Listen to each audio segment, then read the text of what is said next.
L'Union européenne, composée de 27 États membres, est la troisième économie mondiale après la Chine et les États-Unis, avec une population de 447 millions de personnes. L'euro, utilisé par 20 États membres, est la deuxième monnaie de réserve la plus utilisée dans le monde et est utilisée par 6 autres nations et plusieurs régions autonomes dans le monde en raison de son usage étendu. Cependant, la région fait face à des défis importants, avec le libre-échange fonctionnant de manière optimale lorsque les statistiques des économies participantes sont comparables.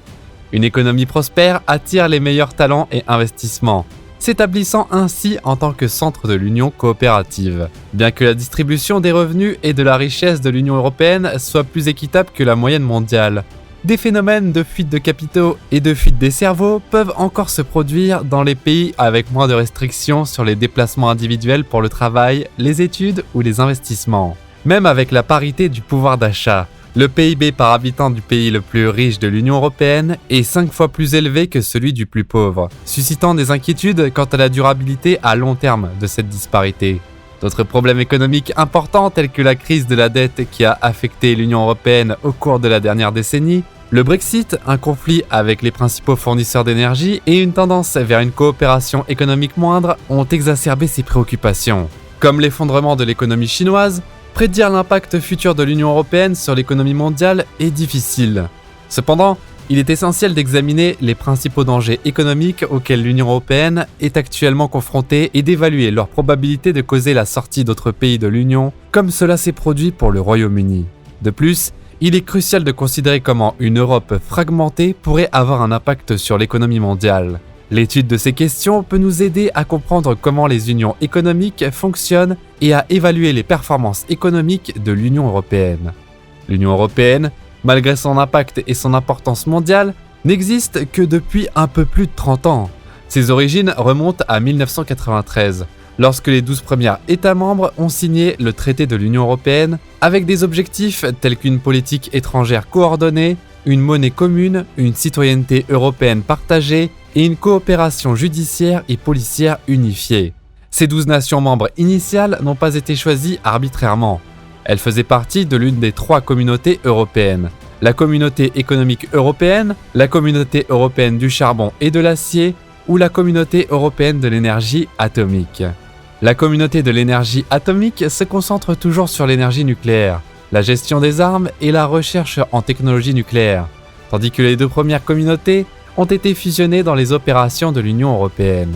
Avant la création des communautés européennes, diverses organisations telles que le Conseil de l'Europe, l'Union de l'Europe occidentale et le RAM visaient à unir l'Europe par le biais de la coopération économique.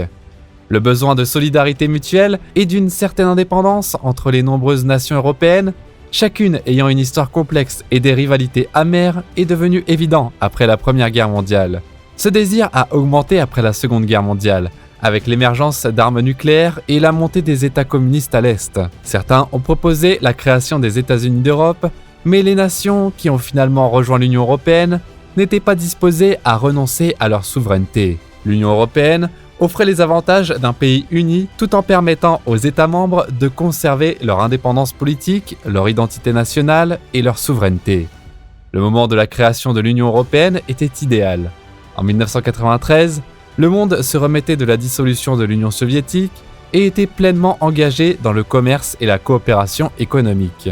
Si l'Union européenne avait été créée peu après la Seconde Guerre mondiale, elle n'aurait peut-être pas favorisé le même degré de collaboration qu'aujourd'hui.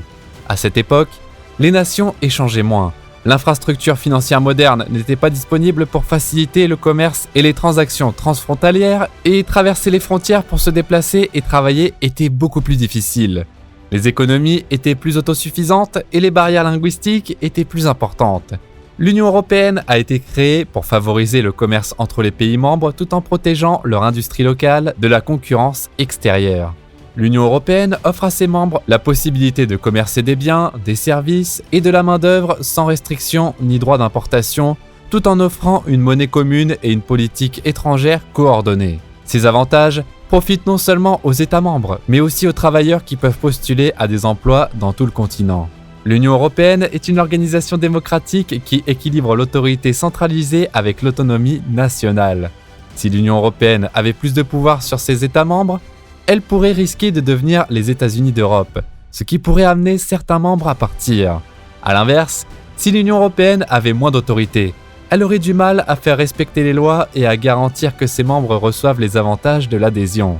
Cependant, des événements récents tels que la pandémie mondiale et le conflit ukrainien ont souligné l'importance de maintenir l'indépendance pour éviter la vulnérabilité aux perturbations externes des chaînes d'approvisionnement. Cela représente un défi pour l'Union européenne, qui met l'accent sur le libre-échange. Néanmoins, l'Union européenne reste engagée à soutenir ses États membres et à promouvoir la coopération économique entre eux. L'essor du télétravail a permis aux entreprises d'employer des travailleurs étrangers hautement qualifiés en dehors de l'Europe. Cela est particulièrement bénéfique pour les économies de services en Europe où les emplois peuvent être effectués à distance. Mais bien que l'adhésion à l'Union européenne puisse offrir des avantages, elle ne garantit pas toujours des opportunités d'emploi. La coopération transfrontalière était autrefois une idée irréaliste pour l'Union européenne, mais il est maintenant difficile pour les États membres d'employer des travailleurs d'autres pays et de travailler librement à travers l'Europe. Bien qu'il soit bénéfique pour les individus de se déplacer et de travailler dans d'autres pays où ils peuvent gagner des salaires plus élevés, cela pose un défi pour les États membres qui pourraient perdre des talents et devoir augmenter les salaires pour rester compétitifs. Ce phénomène de fuite des cerveaux est répandu en Europe et, contrairement aux États-Unis, il est plus facile pour les individus de se déplacer et de travailler sans passer par un processus d'approbation de visa. La monnaie commune de l'Union européenne offre à la fois des avantages et des défis. Elle favorise le commerce entre les États membres et leur donne accès à une devise de réserve largement acceptée. Toutefois, les États membres pourraient rencontrer des difficultés s'ils étaient obligés de mener leur commerce extérieur et leur emprunt dans une autre devise de réserve. Heureusement, les États membres de l'Union européenne ont accès à la deuxième devise de réserve la plus fréquemment négociée et détenue dans le monde. Cela leur permet d'éviter les situations où ils ne pourraient pas payer les importations nécessaires ou rembourser leurs prêts. Bien que des pays comme le Sri Lanka et le Pakistan soient confrontés à des problèmes similaires, il n'est pas attendu que cela se produise dans l'Union européenne. Les avantages et les inconvénients d'une monnaie commune ont fait l'objet d'un débat de longue date parmi les économistes. Un inconvénient majeur est le risque accru d'effondrement économique pour les pays endettés.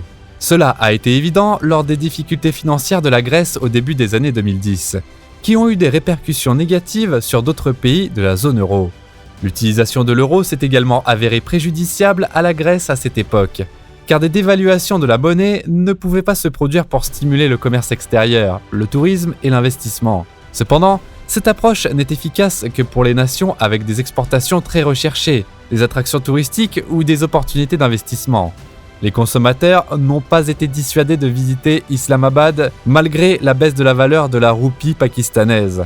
En revanche, l'Allemagne et d'autres économies de l'Union européenne prospéraient, ce qui soutenait la valeur de l'euro sur les marchés d'échange, empêchant la Grèce et l'euro de connaître des forces de marché autocorrectrices qui se seraient produites avec une devise flottante.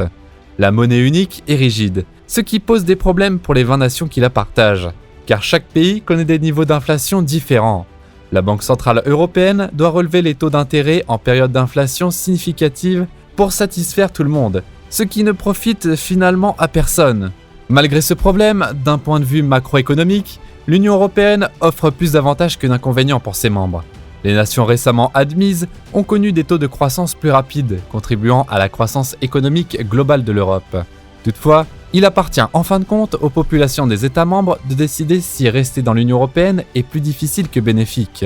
La possible chute de l'Union européenne est une source d'inquiétude, avec des estimations indiquant que les conséquences économiques pourraient être aussi graves que celles subies par le Royaume-Uni en raison du Brexit.